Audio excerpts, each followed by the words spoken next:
আসন্ন পবিত্র ঈদুল আজহা উপলক্ষে কর্মীদের আগেই মে মাসের বেতন পরিশোধের নির্দেশ দিয়েছে ওমান সরকার। উৎসবের আনন্দ নির্বিঘ্ন করতে এবং কর্মীদের ঈদের কেনাকাটা ও আনুষঙ্গিক প্রস্তুতি সহজ করতেই এই উদ্যোগ নেওয়া হয়েছে। দেশটির শ্রম মন্ত্রণালয়ের বিজ্ঞপ্তির মাধ্যমে সব বেসরকারি প্রতিষ্ঠানকে চলতি মাসের ২৫ তারিখের মধ্যে কর্মীদের বেতন বুঝিয়ে দেওয়ার কঠোর নির্দেশনা দেওয়া হয়েছে। বিজ্ঞপ্তিতে বলা হয়েছে ১৪৪৭ হিজরি সনের ঈদুল আজহা সমাগত। এই উপলক্ষে রয়্যাল ডিক্রি দ্বারা জারি করা শ্রম আইনের আওতাভুক্ত সকল বেসরকারি খাতের প্রতিষ্ঠানকে তাদের কর্মীদের মে মাসের পারিশ্রমিক নির্দিষ্ট সময়ের আগেই পরিশোধ করতে হবে। কোনোভাবেই আগামী ২৫ মে সোমবারের বেশি দেরি করা যাবে না। নির্ধারিত এই তারিখের মধ্যে মে মাসের পুরো বেতন কর্মীদের হাতে পৌঁছে দেওয়া বাধ্যতামূলক। সাধারণত ঈদের সময় সবারই বাড়তি খরচ থাকে। কর্মীরা যেন কোনো আর্থিক দুশ্চিন্তা ছাড়াই স্বাচ্ছন্দ্যে তাদের উৎসব উদযাপন করতে পারে, সেজন্যই আগেভাগে এই নির্দেশ দেওয়া হয়েছে। নির্ধারিত সময়ের আগে বেতন হাতে পেলে প্রবাসীরা উৎসবের খরচ মেটানোর পাশাপাশি দেশে থাকা পরিবারের কাছেও টাকা পাঠানোর সুযোগ পাবেন।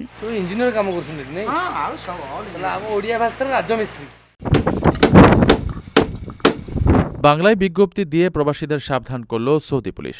আসন্ন পবিত্র হজ সামনে রেখে কোনো ধরনের ভিজিট ভিসায় হজ পালন করা যাবে না বলে কঠোরভাবে জানিয়ে দিয়েছে সৌদি আরবের জননিরাপত্তা অধিদপ্তর। সম্প্রতি সামাজিক যোগাযোগ মাধ্যম এক্সে নিজেদের অফিসিয়াল পেজ থেকে সরাসরি বাংলায় লেখা একটি পোস্টার শেয়ার করে এই কড়া সতর্কবার্তা দেওয়া হয়। বিজ্ঞপ্তিতে স্পষ্টভাবে বলা হয়েছে, সব প্রকার ভিজিট ভিসা কোনোভাবেই হজ পালনের অনুমতি প্রদান করে না।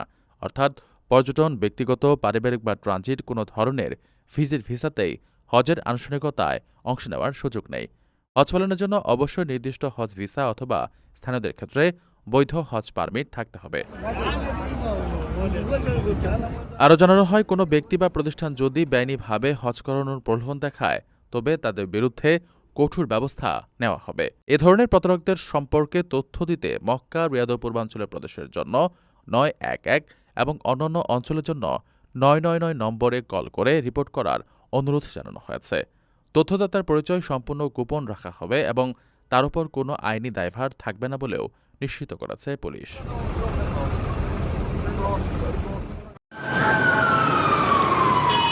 মালয়েশিয়ায় অবৈধ অভিবাসীদের বিরুদ্ধে চলমান সাঁড়াশি অভিযান ও সাধারণ ক্ষমা কর্মসূচির আওতায় গণহারে দেশে ফিরছেন বাংলাদেশিরা। গত ৫ মাসে হাজার হাজার বিদেশি কর্মীকে নিজ দেশে ফেরত পাঠানো হয়েছে, যার মধ্যে উল্লেখযোগ্য একটি অংশ বাংলাদেশি। দেশটির অভিবাসন বিভাগের সর্বশেষ তথ্য অনুযায়ী চলতি বছরের শুরু থেকে গত ১৫ মে পর্যন্ত মোট ১৯,৭০০ জন অবৈধ অভিবাসীকে তাদের নিজ নিজ দেশে ফেরত পাঠানো হয়েছে। এই তালিকায় তৃতীয় সর্বোচ্চ স্থানে রয়েছেন বাংলাদেশিরা। এই সময়ের মধ্যে মোট ২,৪৫৩ জন বাংলাদেশি নাগরিককে মালয়েশিয়া থেকে দেশে পাঠানো হয়েছে। ফেরত পাঠানোদের তালিকায় শীর্ষে রয়েছেন ইন্দোনেশিয়া ও মিয়ানমার। এরপরই বাংলাদেশ, ফিলিপাইন ও থাইল্যান্ডের অবস্থান। শুধু জোরপূর্বক ফেরত পাঠানোই নয়, স্বেচ্ছায় দেশে ফেরার কর্মসূচিতেও বাংলাদেশিদের সংখ্যা চোখে পড়ার মতো।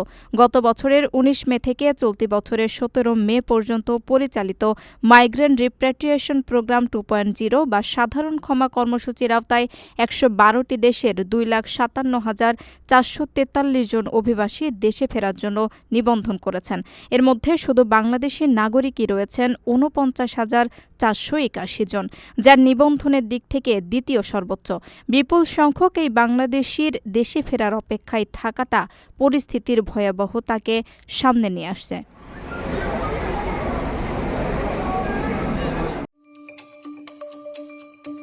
ওমানি রিয়ালের বিপরীতে ভারতীয় মুদ্রার মান সর্বকালের সর্বনিম্ন পর্যায়ে পৌঁছেছে। বর্তমানে এক ওমানি রিয়ালের বিনিময় মূল্য ২৫১.৯৭ রুপিতে এসে দাঁড়িয়েছে। চলতি বছরের শুরুতে রিয়ালের বিপরীতে রুপির মান ২৪০ ছাড়ানোর পরই আন্তর্জাতিক বাজারে ভারতীয় মুদ্রার নাজুক অবস্থানের বিষয়টি স্পষ্ট হয়েছিল। সাম্প্রতিক এই ধস সেই দুর্বলতাকেই আরও প্রকট করে তুলেছে। ওমানে কর্মরত কয়েক লাখ প্রবাসী ভারতীয়র জন্য বিনিময় হারের এই পতন তাৎক্ষণিকভাবে একটি দারুণ সুযোগ হিসেবে আবির্ভূত হয়েছে। দেশে অর্থ পাঠানোর ক্ষেত্রে এটি এখন তাদের জন্য এক প্রকার সুবর্ণ সুযোগ। আগের যে কোনো সময়ের তুলনায় এখন 1 রিয়াল দেশে পাঠালে অনেক বেশি রুপি পাওয়া যাচ্ছে। স্বাভাবিকভাবেই অনেক প্রবাসী এই বাড়তি বিনিময় মূল্যের সুবিধা নিতে নিজেদের জমানো অর্থ দেশে পাঠাতে শুরু করেছেন। রুপির এই অভাবনীয় দরপতনের পেছনে একাধিক বৈশ্বিক ও অভ্যন্তরীণ অর্থনৈতিক কারণ কাজ করছে।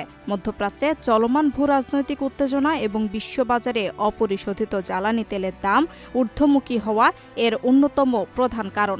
অর্থনীতিবিদেরা বলছেন, রুপির এই ধারাবাহিক অবমূল্যায়নের ফলে ভারতের অভ্যন্তরীণ বাজারে মূল্যস্ফীতি বাড়ার প্রবল আশঙ্কা রয়েছে। জ্বালানি ও আমদানি নির্ভর পণ্যের দাম বেড়ে গেলে দেশের ভেতরে জীবনযাত্রার ব্যয়ও দ্রুত বৃদ্ধি পাবে।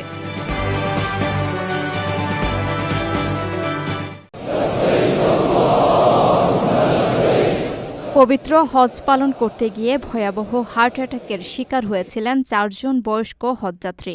তবে মক্কা হেলথ ক্লাস্টারের চিকিৎসক দলের দ্রুত পদক্ষেপে যেন অলৌকিকভাবে প্রাণে বেঁচে গেছেন তারা। আন্তর্জাতিক মানদণ্ড মেনে জরুরি ভিত্তিতে চিকিৎসা দিয়ে এই 4 জনের জীবন বাঁচানো হয়েছে বলে জানিয়েছে সৌদি আরবের স্বাস্থ্য বিভাগ।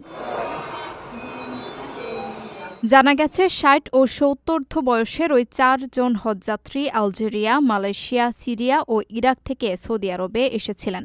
এর মধ্যে ইরাকের নাগরিক পেশায় একজন চিকিৎসক। হঠাৎ মারাত্মকভাবে হার্ট অ্যাটাক হলে তাদের দ্রুত মক্কার হাসপাতালগুলোতে নেওয়া হয়। সেখানে চিকিৎসকদের তাৎক্ষণিক পদক্ষেপে রেকর্ড সময়ের মধ্যে তাদের জরুরি কার্ডিয়াক ক্যাথেটারাইজেশন সহ হৃদরোগের অন্যান্য জটিল চিকিৎসা দেওয়া হয়। এতে খুব দ্রুতই তাদের শারীরিক অবস্থা স্থিতিশীল হয়ে ওঠে।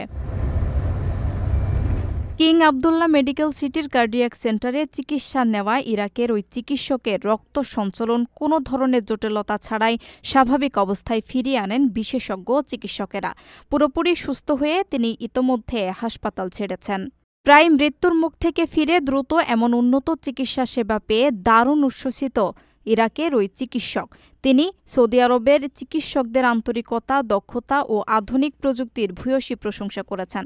পাশাপাশি হজযাত্রীদের জন্য এমন বিশ্বমানের চিকিৎসা সেবা নিশ্চিত করায় সৌদি সরকার ও সংশ্লিষ্ট কর্তৃপক্ষের প্রতিও গভীর কৃতজ্ঞতা জানিয়েছেন তিনি।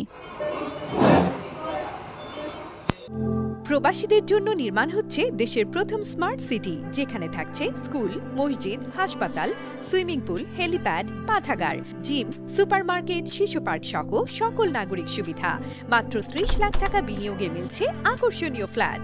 প্লাটিনাম ইনভেস্টরদের জন্য ঢাকা বিমানবন্দরে ভিআইপি প্রোটোকল সুবিধা।